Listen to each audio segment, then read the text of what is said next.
जय हिंद दोस्तों। आज का हमारा वीडियो का टॉपिक है कॉज ऑफ इंसुलेटर फेलुअर। कहने का मतलब इंसुलेटर हमारे किन किन वजहों के कारण ख़राब हो जाता है। ठीक है दोस्तों इंसुलेटर पे मैंने ऑलरेडी एक वीडियो बना रखा है जिसमें मैंने बताया है कि इंसुलेटर हमारे कितने प्रकार के होते हैं, वो कहाँ कहाँ पे यूज होते हैं और इंसुलेटर हमारा किन किन चीज़ों से बना होता है। तो दोस्तों ये पोर्सिलिन का होता है, ग्लास का होता है, स्टेटाइट का होता है। तो ये सब मैंने उस इंसुलेटर वाली वीडियो में कवर कर दिया। ठीक है दोस्तों। तो दोस्तों जो भी उस वीडियो को देखना चाहते हैं उसका डिस्क्रिप्शन में मैं लिंक दे दूंगा और एंड स्क्रीन में भी लगा दूंगा ताकि आप वीडियो को वहां से जाकर देख सकते हैं। अब दोस्तों यहाँ पे हम लोग मेन बात करते हैं कि इंसुलेटर हमारे किन किन कारणों की वजह से ख़राब हो जाता है। ठीक है दोस्तों मैं यहाँ पे एकदम सिंपल तरीका से समझाऊंगा, कोई भी आपको ज़्यादा टेंशन लेने की बात नहीं है। तो चलिए फिर हम लोग वीडियो का स्टार्ट कर लेते हैं। दोस्तों इंसुलेटर ख़राब होने के पीछे मेनली दो ही कारण होते हैं। पहला कारण होता है हमारा दोस्तों फ्लैश ओवर वोल्टेज, ठीक है, और दूसरा हमारा होता है पंचर वोल्टेज। दोस्तों इन दोनों को हम लोग एक एक करके समझेंगे। और दोस्तों अगर आप फ्लैश ओवर समझ जाते हैं तो पंचर वोल्टेज कुछ नहीं रखा। ठीक है दोस्तों। और लास्ट में हम लोग ये भी देख लेंगे कि आखिर हमारा सेफ्टी फैक्टर इंसुलेटर का क्या होता है। दोस्तों अब हम लोग फ्लैश ओवर समझने के लिए सबसे पहले एक मैं डायग्राम बनाता हूँ। दोस्तों यहाँ पे मैं एक पिन इंसुलेटर बनाया हूँ, ठीक है। और दोस्तों फ्लैश ओवर में होता क्या है वो चलिए यहाँ पे समझते हैं। ये हमारा क्या है, एक लाइव वायर है। ठीक है दोस्तों, ये हमारा लाइव वायर गया हुआ है। और ये जो हमारा पिन इंसुलेटर है, आप पिन इंसुलेटर की जगह कोई भी इंसुलेटर ले सकते हैं। आप डिस्क इंसुलेटर ले लीजिए, बुशिंग ले लीजिए, सभी में हमारा फ्लैश ओवर होने का चांस मतलब कारण वही है जो मैं यहाँ पे समझाने वाला हूँ। ठीक है दोस्तों, यहाँ पे पिन इंसुलेटर ले लिए हैं और ये पिन इंसुलेटर का जो रेटिंग है वो हमारा 33 kV है। ठीक है, मतलब कि 33 kV तक ये वोल्टेज को क्या कर सकता है, हमारा रोक सकता है। अब यहाँ पे दोस्तों ये हमारा है मेटेलिक लिंक। ठीक है, ये क्या होता है, हमारा पोल में कनेक्टेड होता है और पोल हमारा ग्राउंड में कनेक्टेड होता है। ठीक है दोस्तों, अब यहाँ पे होता क्या है, किस तरह से हमारा फ्लैश ओवर होता है वो चलिए हम लोग समझते हैं। तो दोस्तों यहाँ पे क्या होता है कि यहाँ पे इस वायर में हमारा 33 kV वोल्टेज जा रहा है। ठीक है दोस्तों, अभी ये हेल्दी कंडीशन है, 33 kV वोल्टेज जा रहा है। अब क्या होता है, कभी कभी हमारा इस वायर में पीक वोल्टेज भी चला आता है, मतलब कि 33 kV से ज़्यादा भी वोल्टेज चला आता है। ठीक है दोस्तों। तो दोस्तों यहाँ पे क्या होता है कि जैसे ही इसमें हमारा 33 kV से ज़्यादा वोल्टेज फ्लो होता है तो ये आसपास का हवा आयोनाइज हो जाता है, जिसके कारण क्या होता है कि यहाँ से वायर से लेकर इस मेटेलिक लिंक तक क्या होता है कि हमारा चिंगारी लग जाता है, मतलब कि आग लग जाता है। और ये जो आग लगता है इसी को हम लोग बोलते हैं फ्लैश ओवर। अब ये दोस्तों जो हमारा जो फ्लैश ओवर हुआ, ये फ्लैश ओवर हमेशा इसमें नहीं लगा रहता है।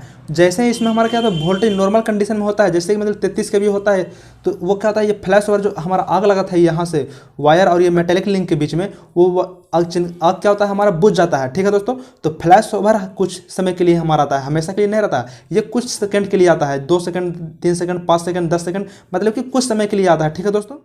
अब दोस्तों फ्लैश ओवर होने के लिए सिर्फ हमारा ये जरूरी नहीं है कि सिर्फ वोल्टेज ही हाई होगा तो ही हमारा फ्लैश ओवर हो सकता है। इसके पीछे और भी 2-3 कारण होते हैं, उसके कारण भी हमारा फ्लैश ओवर हो जाते हैं।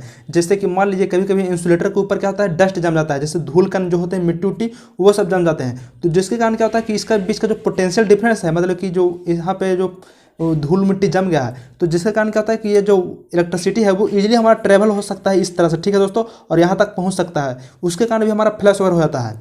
और 2-3 कारण है दोस्तों, जैसे कि बरसात के दिन में फ्लैश ओवर ज़्यादा होते हैं, ठीक है, और गर्मी के दिन में फ्लैश ओवर कम होते हैं। क्यों, चलिए मैं यहाँ पे समझाता हूँ आपको।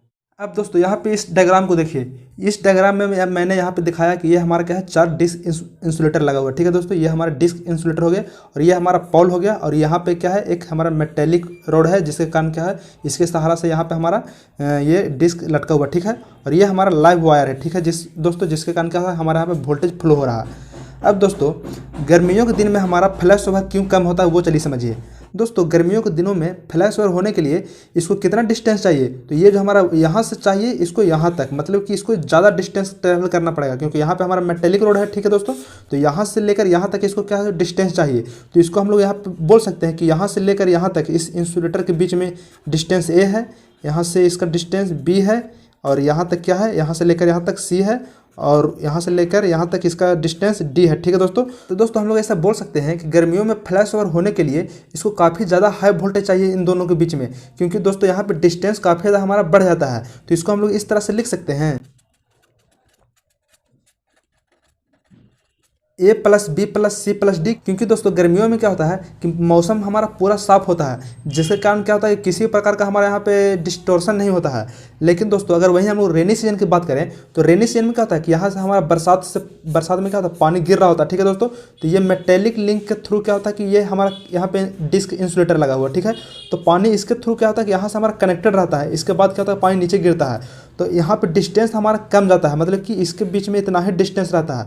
तो दोस्तों साथ के दिनों में दोस्तों यहाँ पे डिस्टेंस हमारा कम रहता है, तो यहाँ पे इजीली हमारा फ्लैश ओवर हो सकता है। जबकि गर्मियों के दिनों की बात करें तो यहाँ पे हमारा डिस्टेंस काफ़ी ज़्यादा रहता है, जिसकी वजह से क्या होता है, फ्लैश ओवर होने के चांसेस कम जाते हैं। तो दोस्तों अब इसको हम लोग रेनी सीजन की अगर बात करें तो यहाँ पे सिर्फ कितना डिस्टेंस चाहिए, तो यहाँ से BCD, मतलब कह सकते हैं कि सिर्फ अगर बात करें बरसात में फ्लैश ओवर होने के लिए तो यहाँ पे हमको B+C+D डिस्टेंस चाहिए, मतलब कि बहुत कम डिस्टेंस चाहिए। और जबकि दोस्तों यहाँ पे गर्मियों में काफ़ी ज़्यादा हमें डिस्टेंस चाहिए, मतलब A+B+C+D चाहिए। ठीक है दोस्तों, तो दोस्तों यहाँ पे अब आप फ्लैश ओवर समझ चुके हैं।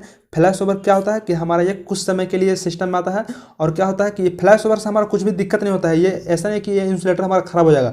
जैसे क्या होता है कि ये फ्लैश ओवर हमारा खत्म होता है तो इंसुलेटर क्या होता है, एकदम हेल्दी कंडीशन में रहता है, इसमें किसी प्रकार का दिक्कत नहीं होता है। ठीक है दोस्तों, अब चलिए हम लोग समझते हैं कि पंचर वोल्टेज क्या होता है। तो दोस्तों पंचर वोल्टेज कुछ नहीं है, अगर फ्लैश ओवर वोल्टेज जो है ये जो हमारा पास हो रहा था, अगर यही अगर देर तक अगर हमारा चिंगारी लगा रह जाएगा तो क्या होता है कि ये हमारा पंचर वोल्टेज होता है। ठीक है, पंचर में क्या होता है कि बेसिकली अगर चिंगारी देर तक लगा रह गया, मतलब यहाँ पे हमारा आग देर तक लगा रह गया, ठीक है, इसके बीच में या इसके बीच में, तो क्या होता है कि ये डिस्क को खराब कर देता है, मतलब कि इंसुलेटर को पंचर कर देता है। यहाँ पे होल हो जाएगा, छेद कहीं पर हो जाएगा, जिसके कारण क्या होता है कि ये फिर वोल्टेज, मतलब कि जो करंट है उसको आर पार डायरेक्टली कर देगा, जिसको हम लोग बोलते हैं पंचर वोल्टेज। ठीक है दोस्तों, अगर मान लेते हैं कोई भी डिस्क हमारा यहाँ पंचर हो गया या फिर ये पिन टाइप इंसुलेटर का पंचर हो गया, तो फिर क्या होता है कि ये जो वायर जो वोल्टेज है वो क्या होता है, डायरेक्ट हमारे ये मेटलिक लिंक्स के साथ मतलब कनेक्ट हो जाएगा। ठीक है दोस्तों, उसी प्रकार से दोस्तों ये पिन टाइप इंसुलेटर में क्या होगा कि अगर पंचर हो जाएगा तो क्या होगा, डायरेक्ट हमारा क्या होगा, यहाँ से वोल्टेज हमारा यहाँ पे फ्लो होने लगा, मतलब कि ये शॉर्ट सर्किट हो जाएगा। दोस्तों यहाँ पे आप एक बात और समझ लीजिए, ये जो हमारा पंचर वोल्टेज होता है ये फ्लैश और वोल्टेज से बड़ा होता है। क्यों? क्योंकि दोस्तों ये पंचर वोल्टेज जब आएगा तो क्या होता है कि ये हमारा इंसुलेटर को खराब करता है, मतलब ये काफ़ी ज़्यादा हाई वोल्टेज होता है। ठीक है दोस्तों, और फ्लैश ओवर तो कुछ समय के लिए ही आता है। अब दोस्तों यहाँ पे एक चीज़ और बात कर लेते हैं कि कभी कभी आपके एग्जाम में एक चीज़ और क्वेश्चन यहाँ से पूछ सकता है कि सेफ्टी फैक्टर ऑफ इंसुलेटर क्या होता है। ठीक है दोस्तों, तो आपको यहाँ पे सेफ्टी फैक्टर ऑफ इंसुलेटर होता है हमारा पंचर स्ट्रेंथ बटा फ्लैश ओवर वोल्टेज। ठीक है दोस्तों, और सेफ्टी फैक्टर ऑफ इंसुलेटर हमेशा क्या होता है, हमारा हाई होता है। ठीक है, कितना हाई होता है, तो ये हमारा 10 होता है। ठीक है, ये नंबर को आप याद रखिएगा कि सेफ्टी फैक्टर ऑफ इंसुलेटर क्या होता है, हमारा 10 होता है, और ये जितना ज़्यादा हाई रहेगा उतना हमारा अच्छा रहेगा। ठीक है दोस्तों, इस फॉर्मूला को भी आप ध्यान में देख लीजिएगा कि पंचर स्ट्रेंथ बटा फ्लैश ओवर वोल्टेज होता है। तो दोस्तों मुझे आशा है कि आपको ये समझ में चला आया होगा कि इंसुलेटर फेल होने के कारण क्या क्या कारण होते हैं। और दोस्तों फिर भी इस वीडियो से रिलेटेड कुछ भी दिक्कत रहा था तो आप हमें कमेंट कर सकते हैं, मैं उस पर अगला वीडियो बना दूंगा। और अगर आप इलेक्ट्रिकल से जुड़े रहना चाहते हैं और ऐसे ही इंटरेस्टिंग वीडियो चाहते हैं तो आज हमारे चैनल को सब्सक्राइब कर लीजिए। तब तक के लिए जय हिंद, वंदे मातरम। मिलते हैं अगली वीडियो में।